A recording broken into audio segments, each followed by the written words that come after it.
L'Église catholique fait mémoire de saint Augustin de Cantorbéry. Augustin signifie en latin « vénérable ». Nous ne fêtons pas aujourd'hui l'illustre évêque d'Hippone qui vécut en Algérie au IVe siècle, mais un moine bénédictin, vivant à Rome au VIe siècle et propulsé dans une mission imprévue. Le pape Grégoire Ier le tira de son monastère pour l'envoyer porter l'Évangile en Angleterre, à la tête de 40 moines de Saint-Benoît. En juin 597, Augustin et son équipe intrépide traversent la Gaule en passant par l'île de Lérins et Paris. Ayant débarqué dans l'île de Thanet à l'embouchure de la Tamise, Augustin convertit en peu de temps le puissant roi de Kent Ethelbert. Il fonde les 3 évêchés de Cantorbéry, Londres et Manchester.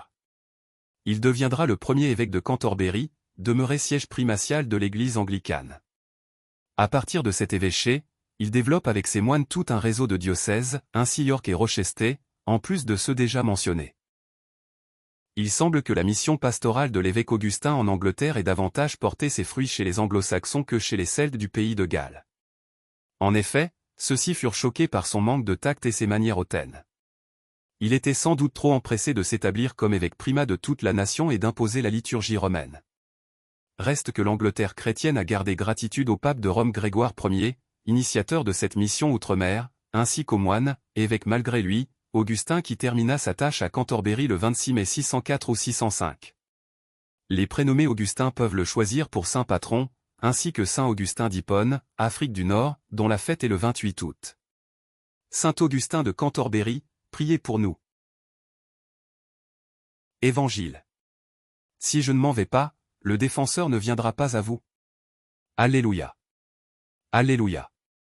Je vous enverrai l'Esprit de vérité, dit le Seigneur. Il vous conduira dans la vérité tout entière. Alléluia. Évangile de Jésus-Christ selon saint Jean.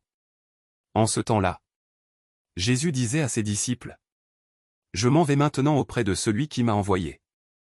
Et aucun de vous ne me demande, où vas-tu? Mais, parce que je vous dis cela, la tristesse remplit votre cœur. Pourtant, je vous dis la vérité. Il vaut mieux pour vous que je m'en aille. Car, si je ne m'en vais pas, le défenseur ne viendra pas à vous. Mais si je pars, je vous l'enverrai. Quand il viendra, il établira la culpabilité du monde. En matière de péché, de justice et de jugement. En matière de péché, puisqu'on ne croit pas en moi. En matière de justice, puisque je m'en vais auprès du Père, et que vous ne me verrez plus.